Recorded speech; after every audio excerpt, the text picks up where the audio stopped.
By the way, in Britain, if you introduce somebody as an intellectual, it's death. Nothing that kills something more. I have no fear of being introduced like that anywhere. Yeah, no, I am concerned about labels these days because we were talking before about the nature of the internet and that nobody expected it to go this way of like unbelievable vitriol and rage and sort of grasping for short-term explanations for people. And yeah, political labels and indeed some religious labels become really unhelpful because they become a sort of way to not listen to somebody in advance. You know, some of it can be useful, obviously, but by this stage, I kind of feel most political labels are a real problem. I wonder how much of it is maybe. I don't necessarily want to label people as excessively lazy or frustrated, but I think that has to be a part of it where everything is a label. Every word we use is a label for some concept, and so we use this to communicate, and we're generally pretty good at it in the sense that we're not falling apart at the roots of civilization. We're able to, you understand me, I understand you, even though I don't have that particular accent. We've sorted it out a little bit. But when we talk about the labels that we put on broader concepts, what I find happens quite often is they're either used as a way to dismiss without any actual substantive conversation, or they're used as a shorthand where you just assume the people you're talking to have the same understanding of the label that you do. Right. And that's not necessarily the case. No, and I don't want to labor the point, but transatlantic, it's not a consistent language about politics. Where I'm from, liberal means something different from what it means here, for instance. And there's all sorts of words like that don't travel. But no, I mean, I think that generally the problem of labels has been accentuated by social media, which has all sorts of advantages, has some serious drawbacks. And the main drawback, I mentioned this to Matt earlier, is that people who do the sort of things we do used to craft what we said and what we wrote in order to make sure, among other things, that an honest critic couldn't misunderstand us. And the strange thing about the era of social media and the internet is that you end up having to craft what you say and write in order to try to make sure that a dishonest critic also can't misrepresent you. It's an almost impossible task, but one we're obviously trying to find our way through. It's when it comes to the sorting out which are the honest critics and which are the dishonest critics, I find that's actually getting more difficult as well, because while I pretend to read minds on stage, I can't actually read minds. And so if somebody comes after something I've said on Twitter or Facebook or whatever, I have to spend a great deal of time before I even decide if I'm going to respond or how I'm going to respond. Is this individual confused? Have I not crafted my message clearly enough? Or is there some way I could reword the message to rehabilitate this individual? Or are they one of the dishonest ones, the people who are sometimes labeled the outrage brigade by my friend Seth? They're just never going to be happy no matter what you say, because you didn't say it exactly the way they wanted to in the time frame they wanted.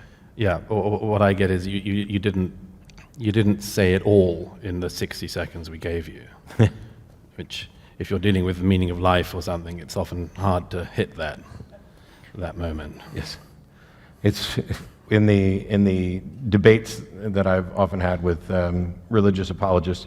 There's something called the Gish Gallop, which is named after Duane Gish, where the apologist will present 20 things that are wrong, right? Each of which would take you an hour to 10 hours to properly rebut. Yes. And then whichever ones you don't address, when it's their turn to speak next, they'll say, "My opponent failed to address points 3, 4, 7, and therefore I win." Yeah.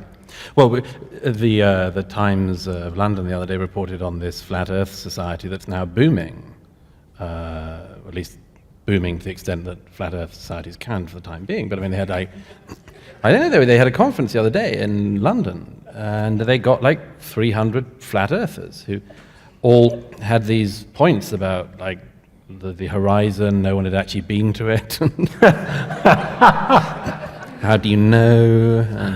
And there was some amazing. Then they had T-shirts and things. You know, they obviously want people to know they're flat earthers. And how dim they are. But we weren't expecting that. We weren't expecting the Flat Earth Society to get a boom in the foreseeable future, and yet there they are. I can remember years ago, and I don't know how many people here have watched a lot of episodes of The Atheist Experience, but there was an episode where I basically said, well, nobody believes in the Greek gods anymore. And that was a mistake because the emails came in. It didn't come pouring in, they trickled in, but it was still... What did they say? They said, oh, you're wrong. I actually still do believe in the Greek gods. And I was like, oh, that's a good joke. And then they were clearly offended and outraged that I would dismiss this as a joke. And so I had a brief conversation with one of them, and it's not worth repeating. But to be fair, it encouraged me to exercise more caution in making, grandiose claims of, nobody believes this anymore. Oh, somebody does. You sort of hope that they're in a terrible internecine war with people who still worship the Roman gods. They just go at it late at night. Yes. I've done much the same thing with Christian apologists on occasion. There was an event where I had done a video about slavery, and every Christian apologist has a different pathway to try to rehabilitate the Bible's position on slavery. And so I was standing there with 4 of them, and they were all trying to rehabilitate this in a different way. Right. And so it was perfect because I just said, you 4 sort it out. When you figure out what the right answer is from God, come back and I'll address that one. Because until you do, I don't see any reason to address 4 different answers from God. Why hasn't he cleared this up already? Yeah. Were there any plausible arguments from them? I don't know. I never heard back from them after they...